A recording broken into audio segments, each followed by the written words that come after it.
entering the Mayo Experience. Mayo Experience. Mayo Experience. Mayo Experience. Experience. Welcome to the Pat Mayo Experience, Valero Texas Open, DraftKings picks, and preview. If you missed Monday's show, what's wrong with you? Go and check that out. Video, audio, it's always up there, same as this show. And if you want to get into a draw for 20 DK dollars, there are two ways to do that this week. Number one, sub to the podcast, the audio podcast, that is, iTunes, Stitcher, Spotify, wherever you get it. Leave a 5-star review, DraftKings handle, something nice about the show. Then, if you're watching the video version, smash the like button, leave your DraftKings handle, and I'm doing a show to kick off Masters Week on Thursday. So, after you've smashed the like button and left your DraftKings handle, I want to know a topic to talk about. We're not talking picks on this first show. We're talking about golf in general, whether it's the broadcasting of golf, whether it's integration with gambling. What's a topic? Not, is Sergio going to win the British Open? There's going to be plenty of time for that. We're definitely going to be talking about this stuff as it goes. We do picks all the time. Just a broad conversation about the state of golf, the future of golf, and how us as either gamblers or DFS players or just general consumers can be integrated more seamlessly. Just stuff like that. Just broad topics as it pertains to golf. Maybe, if we read it on the show, maybe we'll get 20 DK bucks. That would be fantastic, right? So just do that in the comment section. I know it's a trickier one, but listen, I don't want to produce the entire show. I'm going to crowdsource for topics here. Drew, what's something that Drew Mathews from fantasygolfbag.com is on the line? Is there anything that you would want to hear about? From a strategy standpoint? No, just in general about golf. I'm not talking swing. I'm not talking swing techniques because I have no insight to that. But the media of golf, the business surrounding golf, that sort of thing. Oh man, I can't think of anything off the top of my head. I know a decent bit, so I can't really think of anything I would want to know any further. I'm sure you know more stuff on the media side that I probably don't even know to ask the question.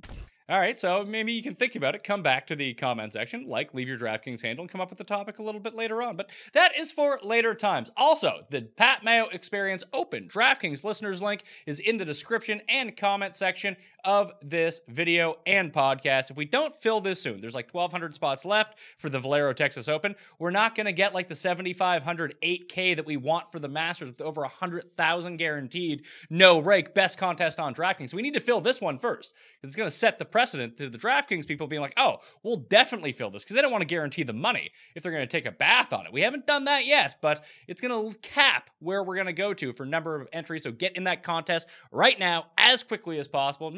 Maybe Drew can lend you some tips here to win because I was going to have Drew on the Masters show next week, but where he won the Millionaire Maker at the Masters last year, he's a high roller. You're going to the Masters next week. Are you excited?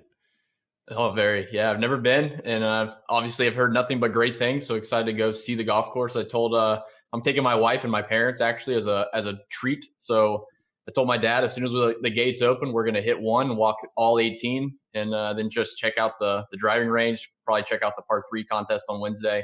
So yeah, I'm pumped just to see the golf course. Hopefully we have good weather. Well, we'll need a review of Augusta. I had David Barnett on the show last week, and I'll re-release the show. I'll probably upload the podcast once again, and I'll put a link to the video where he lives in Augusta. He's been around that course for so long to really get sort of an in-depth preview of what it's looking like and maybe some of the stuff that we don't see on TV. You'll have firsthand experience of this now. You can do an entire series on it, hole by hole. Yeah, I'm just excited to see the slopes. They talk about the undulation from basically 1 tee down to 12. And they always say TV doesn't do it justice. So I'm curious to see if they're overhyping that a bit. But I'm excited.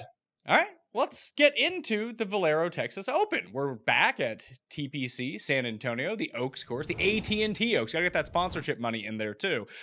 Just under 7,450 yards. It's a par 72, so you got the full complement of par 5s here. Andrew Landry is the defending champion. When I think about the key stats for this course, Drew, I found that driving distance really does play a factor. If you're going to be a shorter hitter, you need to be someone who gains a lot of strokes off the tee anyway, despite the fact that you're hitting it very shortly, and need to be really good with your long irons. If Kyle Stanley was in better form, Kyle Stanley would kind of be the prototypical short hitting type of guy that would do really well here, but he's not in great form right now. So that template of when Kyle Stanley was good, apply that to the shorter hitters. If not, I'm just going with the longer guys here. Obviously, approach means a ton. The par 5 scoring means a ton. That's really where I'm going to hunker down here. That and approaches from 150 to 200 yards. What are you seeing? Yeah, I like the distance narrative for sure. There's interesting guys that have popped, like obviously Landry last year. Zach Johnson has played well here in the past. So I wouldn't count out a guy that's shorter off the tee. But yeah, I'm definitely keying in on guys with distance. Like a Mullinax from last year was a pretty good prototypical play. Tony Finau, we're setting up pretty good this year. So yeah, I'm with you on the driving distance. As far as like the rest of the golf course, I mean, general strokes gained approach, green and regulation is all stuff I look at. I'm looking at around the green a bit. I know it can be noisy, but it just seems like, if we take putting out of the equation, the guys that have played well here tend to putt well almost every event. But around the green, they always talk about if you can chip and putt around here pretty well, you'll do fine. So looking at around the green as maybe a tiebreaker for some of these guys. Well, as someone who had a Trey Mullinax 220-1 bet last year, he could have used some improvement in his around the green game on 17 on the 71st hole last year. Maybe I could have cashed that bet instead of just icing it straight into a bunker. Just pitiful stuff. He almost hit it so hard it came out of the bunker and went onto the green. So maybe that was his strategy.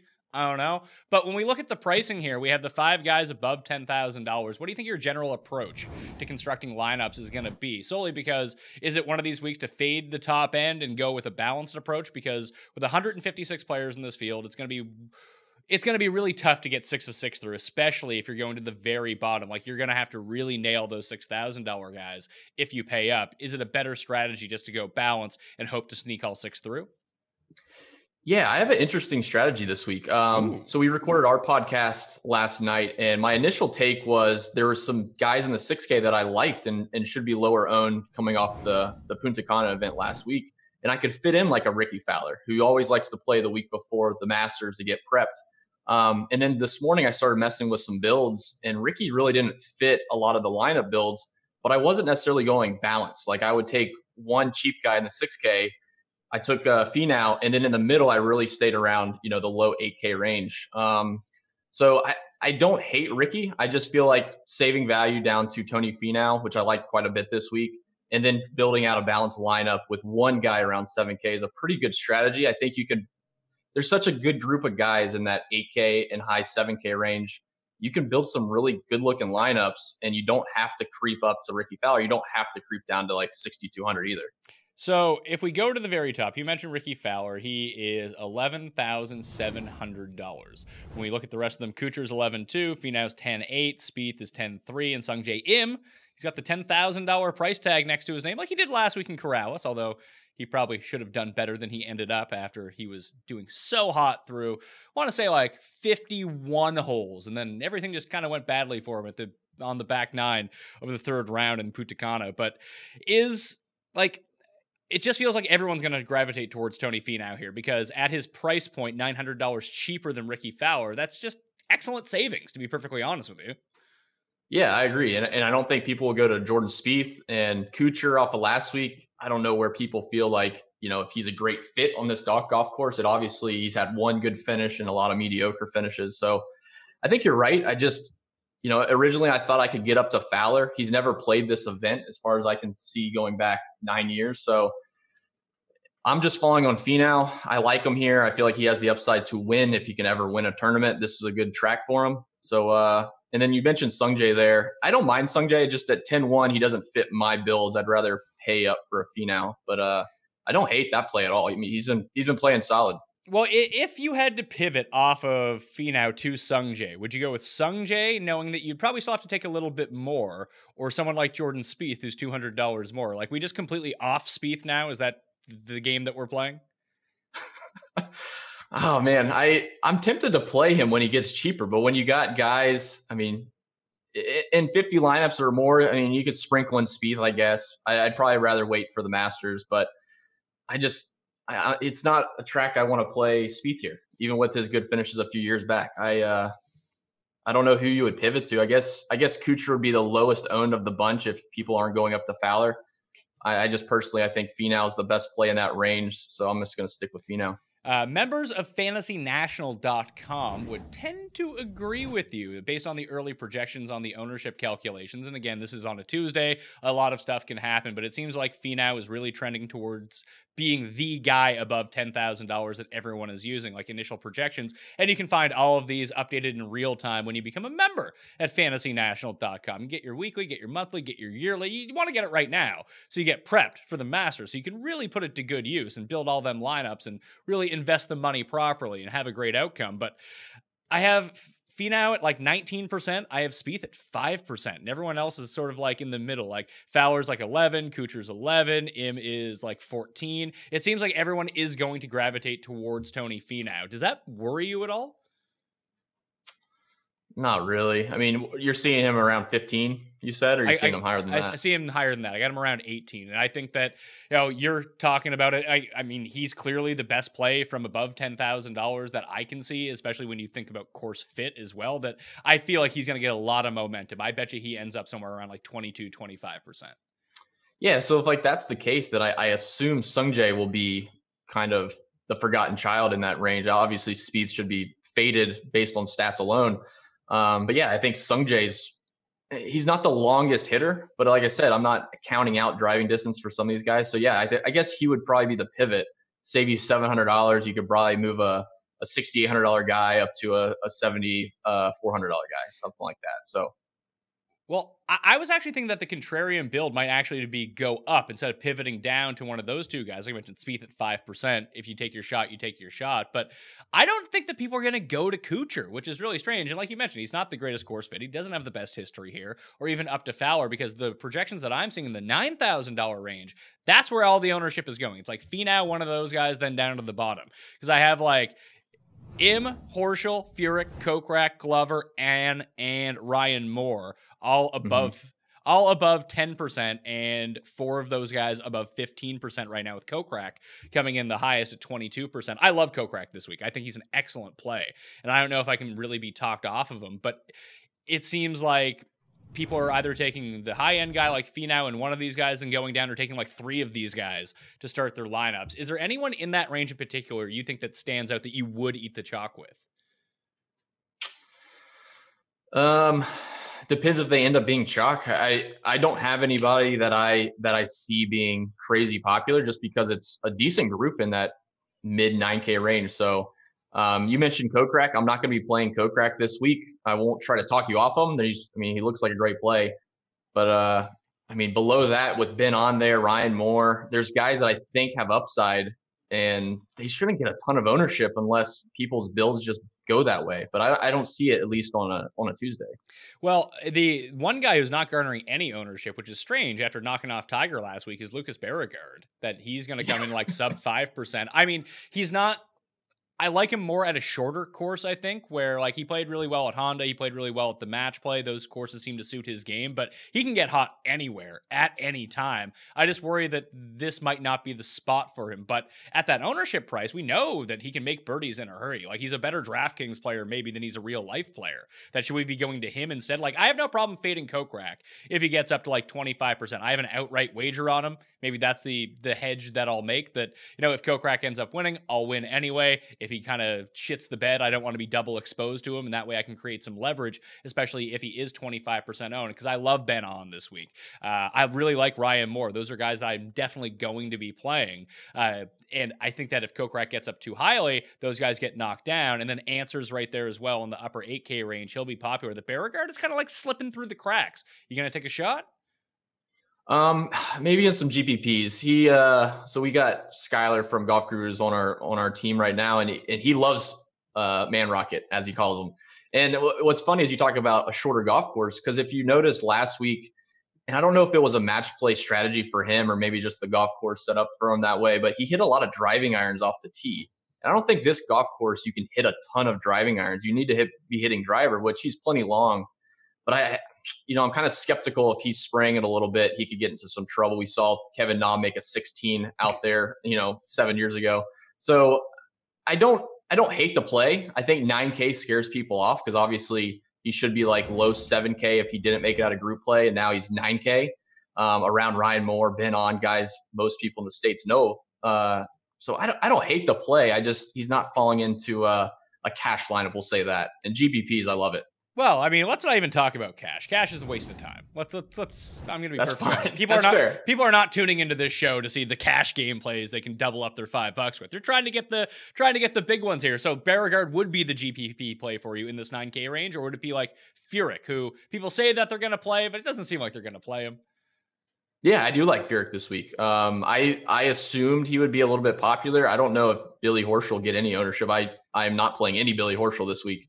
But I mentioned as a pivot last night off Kokrak, Glover has been grading out extremely well. He's starting to putt a little bit better.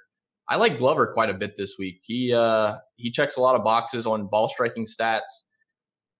I just watching him putt, it looks awful, but apparently he's making some because he's starting to gain some strokes. I like Glover as a pivot off Kokrak if you're going for a GPP one this week. The problem is, like, I have Glover projected lower than I have him for Jason Kokrak, but it's not like he's going to come in completely unowned. He's in that Ben On range, and if you're going to give me Glover versus On or Glover versus Ryan Moore, I'd rather take those other two guys.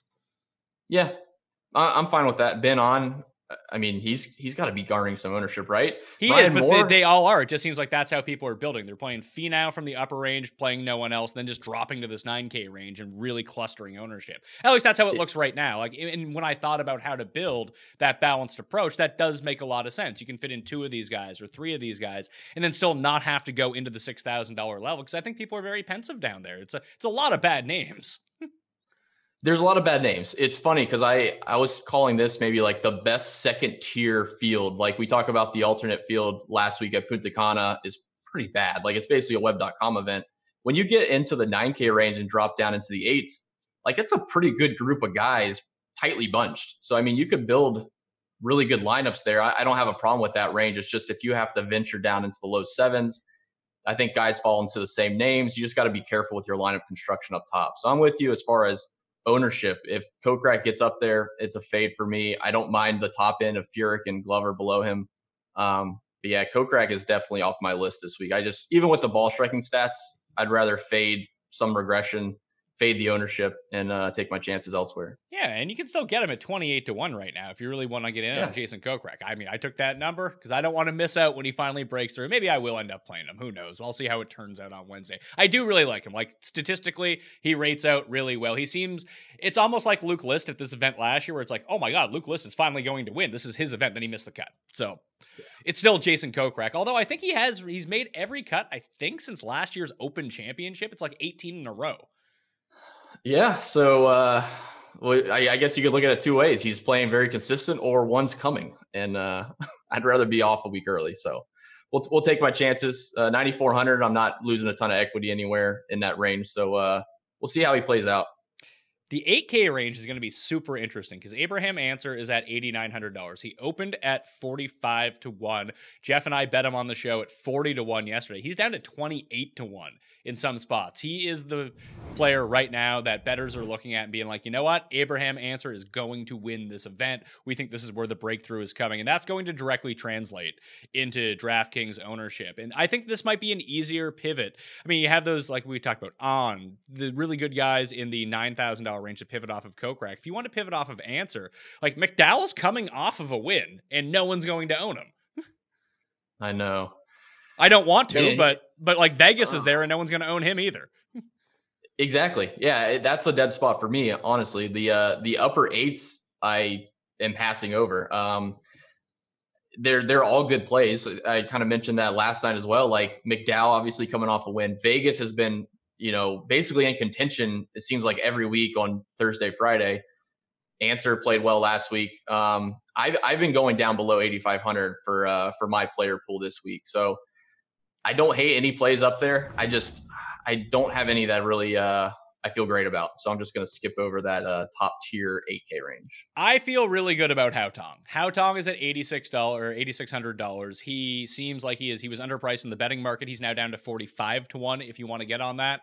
I jumped in this morning. I was going to get him at 40. I was like, let me wait this out. People don't like Hao Tong. He goes down. Like, he's a top 40 player in the world. He's priced behind all these guys who are way lower than him in the world rankings. We've seen what he can do on big stages against really good fields. Maybe it's crappy fields. He doesn't care. And then all of a sudden, it's not that big of a deal. But the driving distance is there. The par 5 scoring is there. He's excellent from 175 and out. He's coming off a good week at the match play.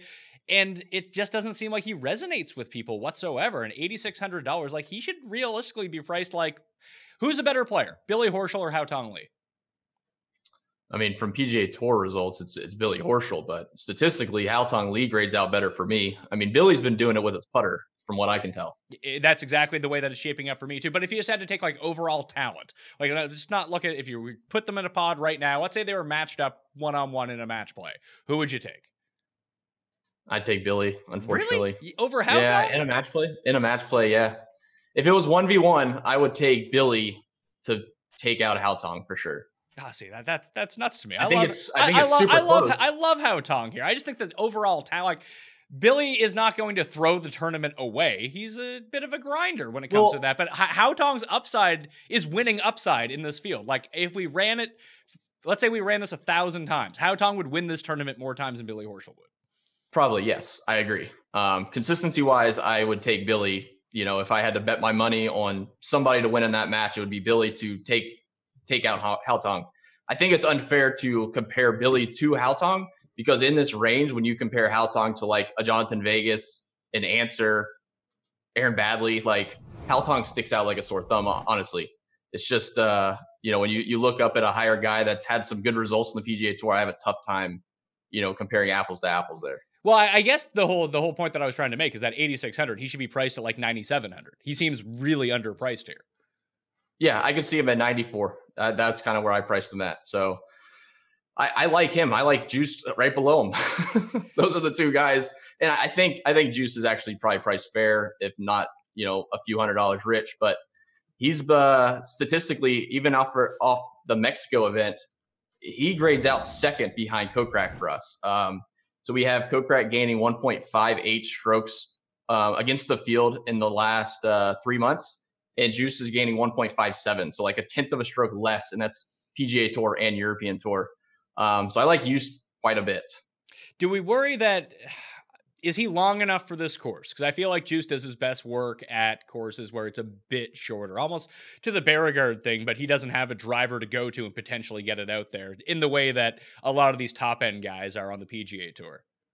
That's my only red flag, yes. So like strokes gained off the tee, I don't know if he's even gained a stroke off the tee in any of his PGA Tour events. So that is a red flag. I still like the talent. He's come off some really good finishes on the European Tour. So I'm going to plant my flag on Juice this week. But then like conversely, Haotong, I think, is probably the 5th longest guy in this field. Just looking at driving distance, he's at 301, I think, for the season. So pretty significant difference there between like a 280 used. Yeah, so I'm just going to look up driving. The European Tour, EuropeanTour.com actually has strokes gained data. I don't know how accurate it is or how often it's measured, so it's really hard to factor in. But if we look up Loughton, the Juice Loosener is in strokes gained off the tee. He is 73rd on the European Tour right now. Yes, not good. Actually, no, not good. Let's see. Let me run this search again. Sorry, he's 40th in strokes gained off the tee in 14 measured rounds. But if we go look at his results, like you had mentioned, he comes in playing really well. This year, he was 3rd in Abu Dhabi. He missed the cut in Dubai. Then he was 6th, 10th at WGC Mexico, and 12th at Oman. Like, it is very consistent. I don't, like, if we compare Haotong to Juice, again, when we talk about like the winning upside, I think that Haotong is just so much better in that spot. But like, if you had to play one in a GPP, would you play Beauregard at his price or Juiced at his price? Beauregard for sure. Okay, so because he'd be lower owned by what, 7% or something like that. Oh, the Juiced versus Beauregard, I'd say that they're both going to be like 3% owned. Okay. I like Beauregard's upside. I don't think that people are just lining up to play the Dutchman with the weird Jerry curl at $8,500 who they've never heard of. Like, if he was like 6,500, yeah, people would be in on that. But with the visor hangs over, golly, it's not bad. So the rest of the 8K range, you got like, I have early ownership really filtering towards Ryan Palmer and Luke List in this range, but like Badley, Charlie Hoffman, and Denny McCarthy and JB Holmes are all right there too. Obviously, I love Luke List. I've lost all objectivity, although statistically he rates out really well. I don't get the love for Ryan Palmer. I guess he's from Texas. That goes a long way apparently with Ryan Palmer, but what do we do with Charlie Hoffman? He's starting to play a little bit better, and he does play well in Texas every single year. He's won this event. He does, yeah. For that stretch in the early 2010 range, I think his worst finish was 13th in 8 starts. So yeah, I like Charlie Hoffman quite a bit. Sneak preview, I like him a ton next week for the Masters. So I don't count on a hole-in-one again, but we'll be rostering Charlie Hoffman. So I'm really curious to see how he plays this week leading into the Masters. But this course, obviously, he likes. He's never missed the cut. He plays it really well. He's trending in the right direction, played well at the Players, I think. So he's starting to get some of those ball striking stats back to what he looked like last year, which I like quite a lot. So, Charlie Hoff is my favorite down there in the low 8s. Yeah, he's coming off an 18th at the Valspar. He did gain over 4 strokes putting that week, but did gain on approach after a really rough stretch with his irons where he missed 3 consecutive cuts. But if he can get the ball striking going a little bit, maybe just familiarity, getting himself prepped up for the Masters at a course where he's very comfortable might be a way to go. The one guy that I'm really looking at is JB Holmes, though, because everything that we've talked about the types of players that we want to go to here, it seems like Holmes fits that. He's another guy who's won in Texas before, too.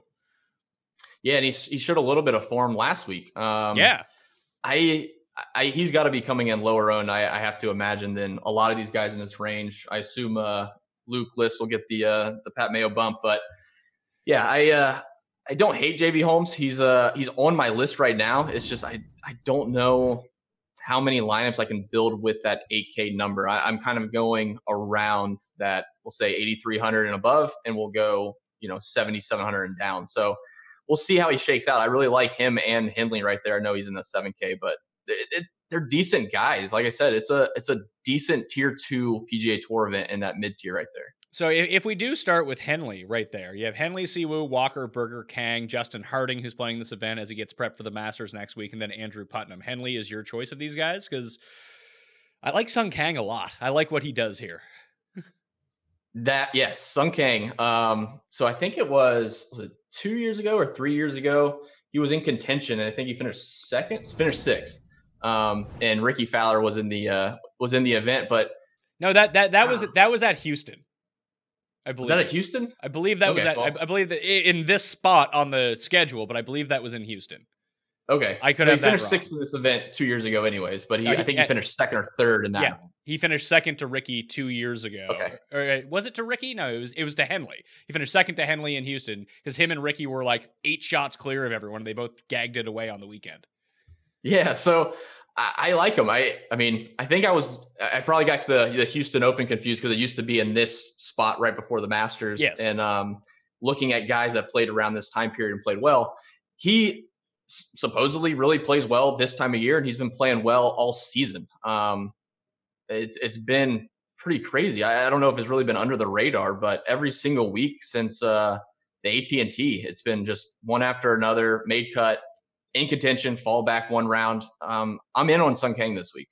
Yeah, Kang long-term does not rate out really well, but the closer that you get to now, whether it's by 12 rounds, 24 rounds, 36 rounds, he actually does pop quite well. He hits it a lot longer than I think that people think, and that's really going to come in handy here. He has you mentioned the 6th at this tournament. He has a 2nd at the Shell Houston Open, where it's tough to correlate them really, only because they're both Texas tournaments. But, this is the game that we're playing with. It can get windy at all these places. Do you have any strokes gained Aussies this week? Because there's always some rando Aussie that pops up in these Texas events if it gets too windy.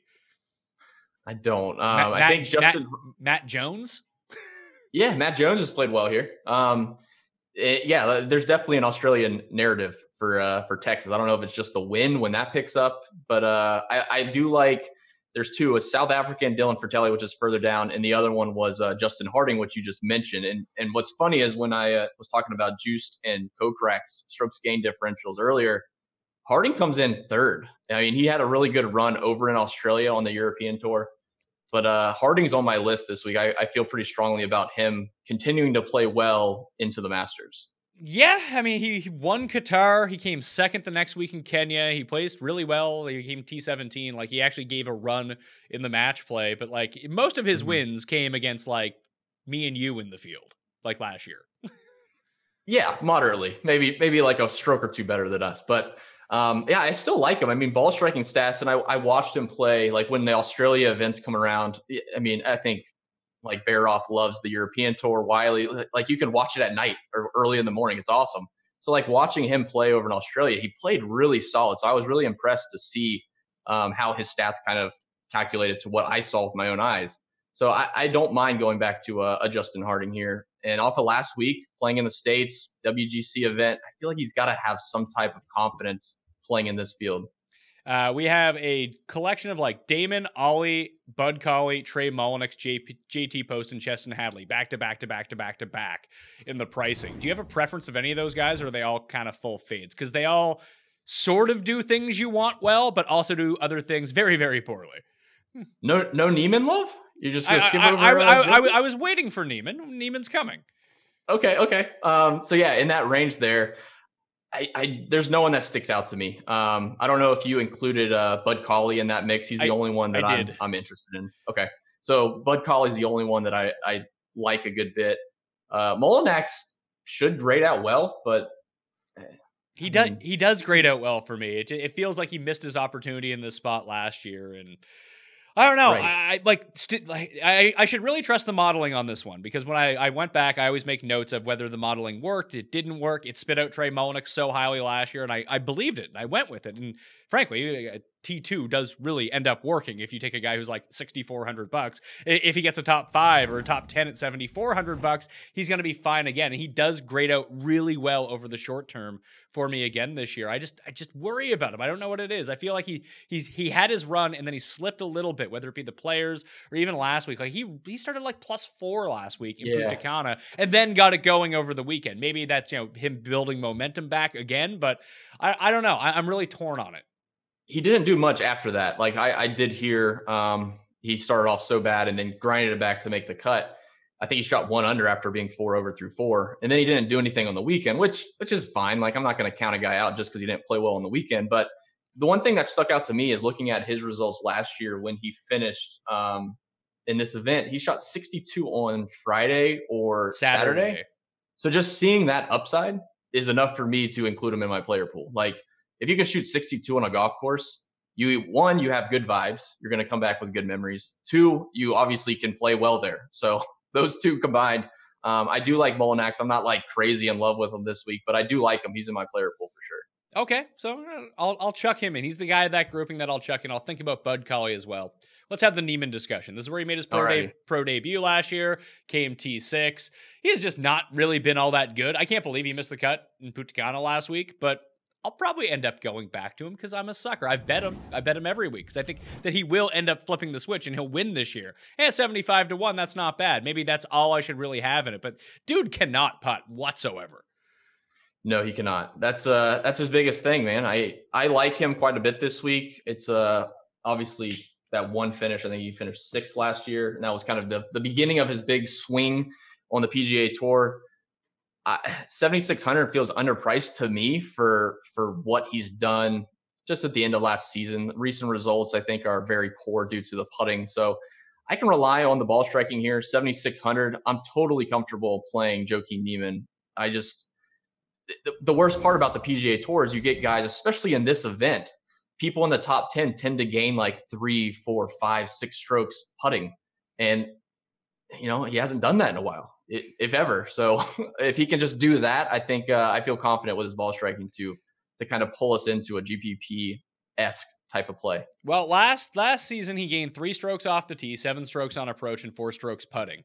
Lost 2 around the greens. That's really where he kind of gagged the tournament away. But that T6, he has putted better on, this is Bermuda, but it's overseeded, so it's not going to be like pure Bermuda where he just does not putt well whatsoever, and that's what we've seen through this Florida swing. And these greens aren't like lightning fast. Maybe they juice them up a bit to get people ready for the Masters, or maybe that's the reason why so many people skip this tournament, that they don't want to go out here and play on these like Velcro-y greens and then all of a sudden go to Augusta next week where they're putting on glass just to fuck up their games a little bit. But maybe the slower greens do just give him a bit of an advantage. Yeah, it can certainly help.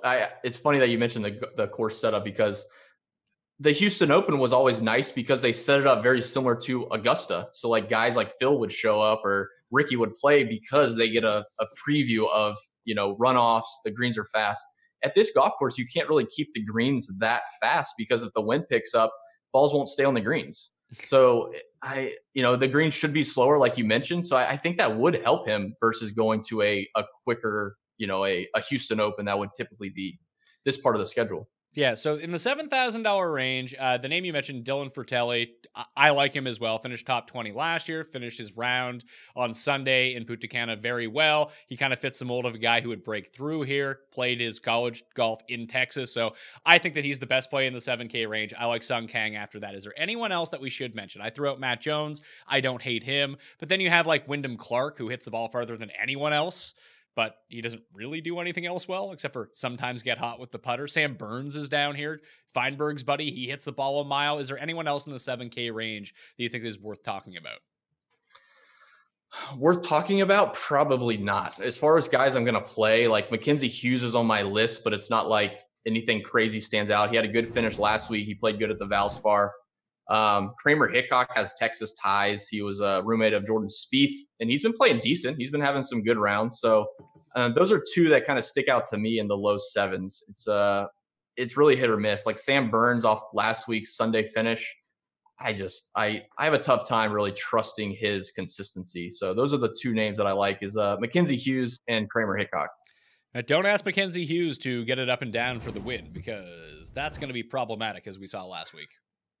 Did you see his video? I think it was him and Adam Hadwin at Valspar chipping on the little beer pong tables. Yeah, maybe he could have translated that better to the actual course, and then he would have won.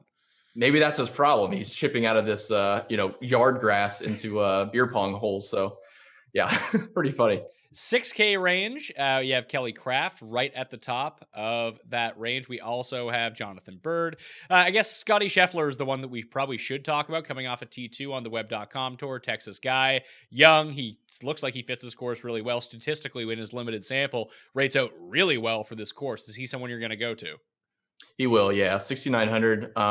He probably should be a little bit cheaper, but I'm not even trying to hype him as far as like a new upcoming star. Like Akshay had the big bump a couple weeks ago at the Valspar, but Scotty Scheffler is actually good. Like been good at college, been good in amateur golf, web.com. So I like Scotty Scheffler quite a lot. He should play well. He obviously coming off a good finish. Granted, it was a web.com event, but I do like Scotty Scheffler. I think he has the game to compete on tour. And, coming to this event, it's a smaller, we'll say a weaker field. I like him quite a bit at 6,900. So the other guys that I really like not really like, I'm not going to be like, oh, let's go 100% this guy. But, I'll have pieces of them if I'm going to build from the very top. I like DJ Trahan, weirdly enough. I like Adam Shank. Shank's my guy. And then I have Harold Varner III. I think those three are pretty solid. I haven't looked at HV3. He's been up and down, right? He has been, but if this does get a bit windy, I discussed like the one win he's ever had was in Australia in windy conditions. I like his length at this course, and he rates out really well from like 150 to 175, 175 to 200. Like that proximity from that range, there's going to be so many shots in those buckets that I listen. I'm not asking him to win. I'm just asking him to make the cut and like come T21. Yeah, I'm with you there. I do like DJ Trahan quite a lot. He was a core play for me last week in Punta Cana, and if he can only get consistent starts, he seems like he plays once every 2 months, and when he does, he finishes top 10. Granted, it's an alternate field event, but DJ Trahan, I think he's actually had a decent finish here, if I'm not mistaken. 15 like 10 years ago, but yeah, he's actually in a nice run right now. He played Pebble, he played Puerto Rico, he played Punta Cana. Again, not the strongest of all fields, but 18th, 16th, 10th. He's trending up. Yeah, he's a super solid ball striker. I think he's sneaky long. He's kind of in that Brendan Steele category, if I'm not mistaken. Could be wrong on the driving distance. Yeah, 302, so pretty good. The one that I do like, so like in this mix here, Grayson Murray is one that I am going to be playing. Of course. Again, PPP play. Played him last week, loved it. He could shoot 80 again this week. I don't know, but I do like Grayson Murray. He has upside to shoot 62 on any golf course. Got to play the birdies. I do like him. Any other takes on Grayson? I know he's your guy. Listen, Teen Girl Squad, Grayson. He's the guy that you got to roll out there. If you can put together 2 consecutive weeks of like good golf, all of a sudden, He's won on the PGA Tour. The guy has like legit talent. It's just you never know what's going to happen. I bet him to come top 5. I bet him to come top 20 because he's like 200 to 1 and like crazy numbers like that. He kind of falls. He's like, there's like a tier of how people hate golfers. Like Poulter, people hate. Patrick Reed, people hate. People are starting to hate Matt Kuchar a little bit. People don't like Sergio. Grayson's like on that list of people that's, I mean, he seems like a bit of a scumbag. Maybe he's a bit better now than he was, when he was 21 on tour, but people just don't like him. They actively dislike Grayson Murray, so they never play him. They never bet him, and we just get value on him. You might as well run him out there. Absolutely. No, bet him top 10, top 20, whatever you can get, because the numbers should come down at some point when he starts getting into these consistent events, making cuts. It's I don't remember what he did 10 years ago. He had some big deal on Twitter. His agent got mad and like shut down his Twitter account. I forget what he was doing, but this was basically this was like 2 years ago. He was hitting on high school girls on Instagram. Was that what he was doing? I thought he was like yelling at Matt Kuchar, about his smile or something like that. I think that it kind of spiraled after that. That's what kind of set everything off. Then people got like savvy to his Twitter, like, what the hell are you doing? And then like he started taking crazy shots at things. Anyway, I'll play Grayson Murray. I don't care about that stuff. I care about winning on DraftKings. I think he can help me win on DraftKings. The other ones that I was looking at, like I mentioned that Aussie angle. So you have like Cam Davis, who hits the ball a mile. He's not really good at anything else, but he's down in the 6K range. Curtis Luck has been playing a little bit better as of late. He's at $6,700. And then you have like your other ones, like Brandon Haggie's down here. He crushes the ball off the tee. JJ Spawn was good at one point in time. He doesn't seem to be anymore, but he's down here as well. Like, is there anyone else that you can see? Yeah. The one guy that I am going to play for multiple reasons, but Chip McDaniel at 6K had a good finish last week. He really, I think hit ball striking wise, and they didn't have strokes gained down in Punta Cana, but as far as like green regulation, driving accuracy, driving distance, he was like top 3 in every single round. And he finally made some putts on Sunday and shot like 64 or something like that. He has a really good history playing on the web.com. Like he's actually really consistent. So I like Chip McDaniel. He's 6,000, saves a lot of salary off of like, we'll say Scotty Scheffler at 6,900, just save $900. You can pivot up to somebody else in the 8 or 9K range if you want. But Chip McDaniel, 6K, I'm definitely playing him. He stands out to me in that range. Where did this guy come from? He played at LSU, if I'm not mistaken, but he was on the web.com. I think he Monday qualified for last week's event, finished 4th or whatever he ended up. T5. T5. So then he gets into this event. But yeah, man, for like last week, he was 72% fairways, 80% greens. He averaged 29 putts. So like he finally did something on Sunday and shot 9 under. So if he can just continue the momentum, this should be a good golf course for him. 305 driving distance last week. Granted, different golf course, different field, but I wouldn't say I'm like crazy high on him. I'm going to bet him top 10, top 20, and then play him in DK. I just think 6K is a low price for a guy that I think could be on tour, be like the next Sam Ryder or something like that. A guy just, low 7,000s that you can't make your mind up on, but 6K I'll buy into. I mean, you can just have Sam Ryder for 6,300 if you want. I don't want him because I can't make up my mind. But at 6K for Chip, I can do that. I mean, I can do this. I'll do like 2 of 20 lines with Chip. You've talked me into him. But if his name was like Dan, there's no way we'd be playing this guy. Or if he was like Jason Duffner, like his brother Chip Duffner, I can't play him. He's a Chip Duffer. But he does some crazy things with your line of construction. I mean, 6K is a lot of salary to save. And I'm sure you don't want to play a Smiley Kaufman or a Rufus Riaba. So I looked up that Rufus guy. He's some like Texas club pro. Yeah, he's from UTEP. Yeah. He's also University of Texas, El Paso. But he's like old. He's like 32.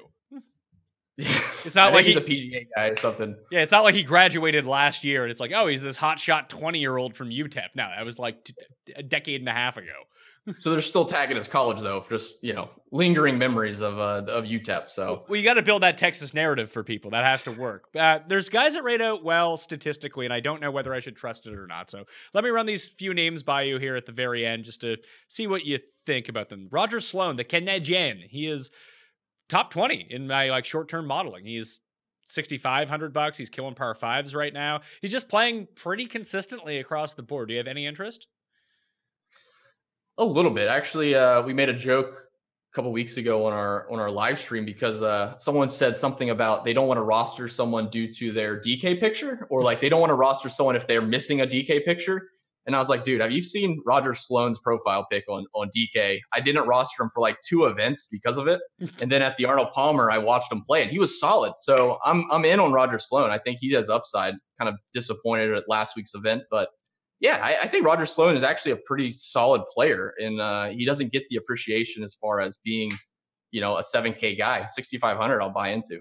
And there's a group of 4 at 6,400 that all rate out top 30 in this field over the past 24 rounds. It is Adam Long, Davis Love III, the Bod, Hank Labadia, shout out to the Bod from No Mercy and Guru Elite, and then Roberto Castro is number 29. Fuck, I'll throw Max Hama into this mix too. He's number 46 as this rates out, and people love Max Hama. I think Gup is actually doing a thing with him this week where I saw them interacting on Twitter where Max Hama is donating per birdie to the Alzheimer Foundation. Gup is going to match it $25 for every birdie that Max Hama makes.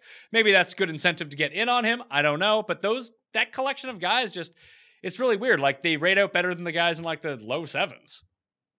They do, yeah. Like, Roberto Castro, I've heard tossed around, and he let everyone down at the Valspar Championships over the weekend. But, yeah, I think a couple of those guys are fine. Max Homa, I don't mind playing. None of them will be crazy exposure, but I think you're right. They grade out well if you need to play a guy at 6,400 to fit your lineups. I think they're all fine. I would probably pull Castro slightly above Homa, slightly above Lebioda in that order. But yeah, I think they're fine. I wouldn't say they're great plays. I think I like Long the best. I just like the way that his form is going back. Obviously a PGA Tour winner, but he has he's T10 at the Arnold Palmer on a longer course. I like to see that. He was T78 at the Players, but most of that was just like a meltdown on Sunday where he was in the water every single tee shot. But it's hard to hold that against him. He did really well for being Adam Long at the Players, making the cut, and was like sort of in the mix for a little while of like that mid-tier, and then just completely fell off the face of the earth. This is a better field for him, at least, I think. Yeah, my thing with him is you go from 3 missed cuts in a row, you win the Desert Classic, then go 5 missed cuts in a row, 10th at the Arnold Palmer. Like, I'm not going to build enough lineups to feel good about him in my player pool, so I don't see enough in his stats to really feel great about it. Yeah, I think that a lot of these guys will just end up as first-round leader bets for me instead of just actually playing them on DraftKings. Like the other two, like Cameron Davis, that's where he'll fit in. Luck, that's probably where he'll fit in. But like Seb Straka is all over the place. He's either like -7 or +5. But he's down in the 6 range. I mean, Carlos Ortiz had a decent week in Punta Cana as well. Has a T15 here in the past in that really windy year. He's $6,500. Like, it seems like all these 6K guys are so bunched together. Like, who is like the 1 or 2? Is it Grayson for you that you're really just going to go with? Like, that's the guy in the 6K range that I'm taking. And like DJ Trahan and move on my way. Yeah, Trahan I like a lot. To be honest, man, Chip is probably going to make a good chunk of my lineup. So I'll be eight times the field on him. So I like him a lot just from a salary savings. If he can make the cut, and if he plays as well as he did last week, he has upside for a top 20. So really DJ Trahan is fine, but Chip McDaniel, I'm going to plant my flag and hope for the best. I mean, he sets up well. If you want to build the contrarian, you do think that he can make the cut. He does open up access to Ricky Fowler if you want it. Yeah, if you're going to build enough lineups and kind of get that different lineup construction, I just don't think many people build from the top or from the bottom up. So when you start with, let's just say I throw him in first, all of a sudden now you're averaging $9,400 or $10,000 per slot. Pretty crazy. So you can do a lot with that. And you don't even have to fill the whole salary. It just opens up a lot of avenues. Yeah. So for me, like I mentioned, I like Shank. I like Werner. I'm going to probably play Scotty Scheffler and DJ Trahan. They'll make up by, like, if I dip down into that $6,000 level. And I don't love the lower 7,000s outside of, like we mentioned, like Dylon Fratelli. He's going to spit some hot fire at this course. Maybe some Matt Jones. But I think that I'll stick with a more conservative balance build and dip into the 6s with those guys. Maybe even pair 2 of them up in a lineup or 2. Maybe chuck in a piece of one of the other guys. I'll make my decision on that, as it comes down to Wednesday, and maybe listen to some other people, see what they're talking about. This Chip McDaniel guy, you might have sold me. I don't know, though.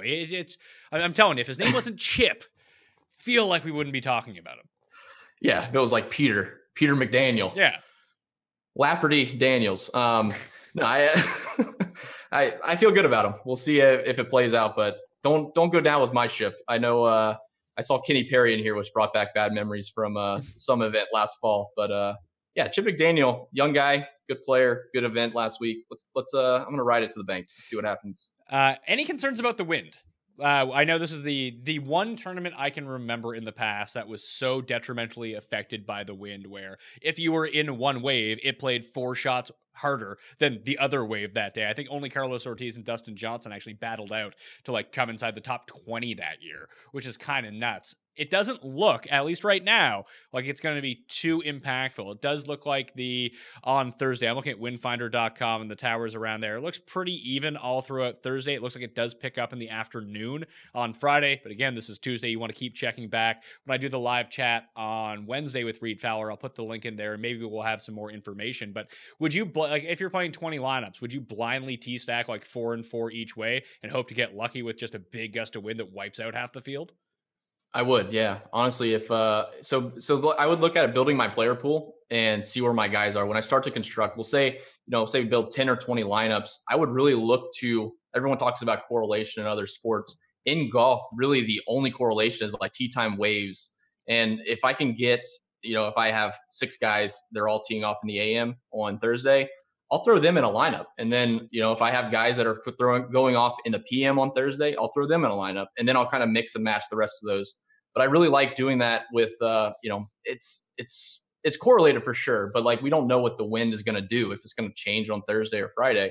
So I'd go ahead and make some lineups and stack both sides. And if one of them really just gets shit weather, you're in the clear for sure. Yeah, and even if, like you mentioned, we don't know what the weather is going to do, we can try to track it as much as possible. Wind, especially at this course where it's so exposed, can come out of nowhere and really wipe out.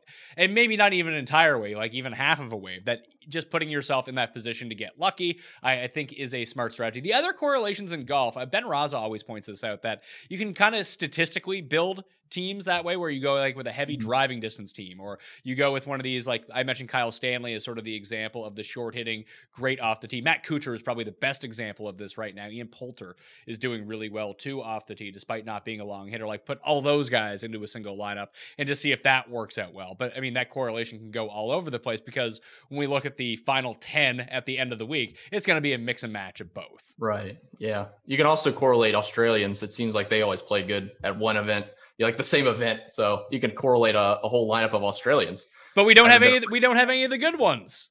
And we don't have enough, I don't think we have enough to fill even 6 guys. So yeah, we need to get Adam Scott in this field. Adam Scott has won this event before. Stephen Bowditch has won this event before. So something about the only last thing I'll say as far as like the tee time stacks with the weather, like even if we saw a good draw of AM Thursday, PM Friday, I don't mind stacking that bad side just to get leverage if the wind is late. Like if they think the wind will pick up in the afternoon and maybe it doesn't pick up at all on Thursday and then Friday it hits.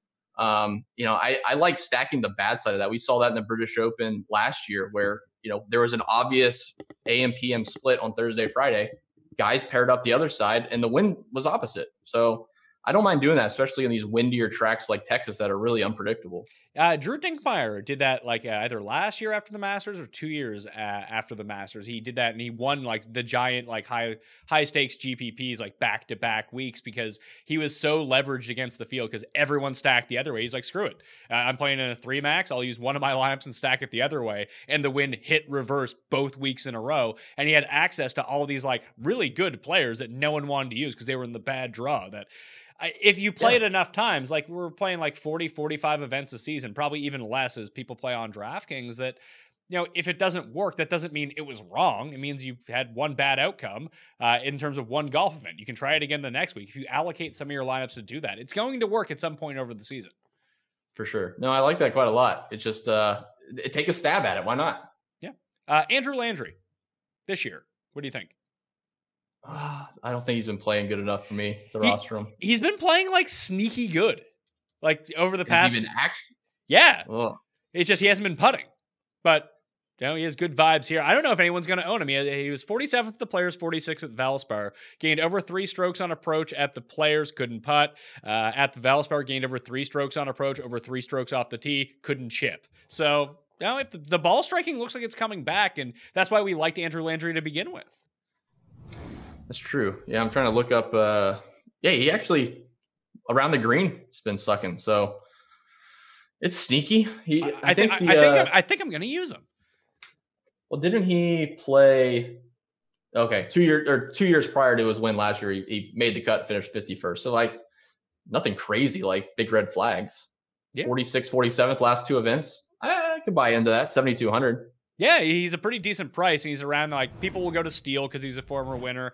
You're going to Mackenzie Hughes. People will look at Chris. Chris Kerr's actually not a bad play either, but I just prefer him on a shorter course. Like somewhere like if we're going to go to Texas where he's won before, give me Colonial over this course. So I'll probably end up with a pass on him. People will go to Clark because of the driving distance. I just don't think people are going to take the defending champ. And I don't know, it's like the Johnny Vegas rule. Always play the defending champ. Maybe they have good vibes at this course. They should, yeah. Like if he had any decent form, he would be 8K again. So yeah, I like that. All right. Drew Mathews, thanks for being on. Pimp, what's coming up for Masters Week besides you being at Augusta? What do you got at fantasygolfbag.com? Yeah, so I doing an interview with Matt Parziali. He was a roommate of mine in college, played at the Masters last year. So I'm going to kind of pick his brain on what he looked for when he was preparing for the Masters. He actually got to play practice rounds with Tiger and Rory. What? And he played practice rounds with both of them. So I'm going to try to get an idea of what they suggested to him, what they look for at the golf course, talking about some right to left shots, left to right shots, stuff like that. And then everything else will be same as normal. We'll do a podcast a day early and we'll check it out. It'll be me and Skylar of Golf Gurus.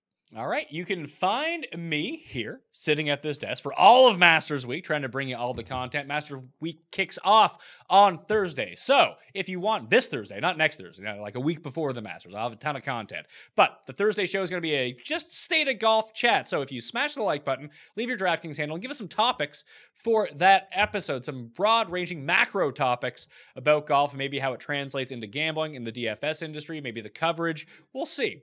There'll be some good topics out there. Maybe it's something I'm not even thinking about right now. My special guest and I will talk about that. And you can rate and review the show. But anyway, there's going to be $1,000 worth of giveaways for Masters Week, so you really want to tune into that. Plus, join the Valero Texas Open DraftKings Listeners League right now.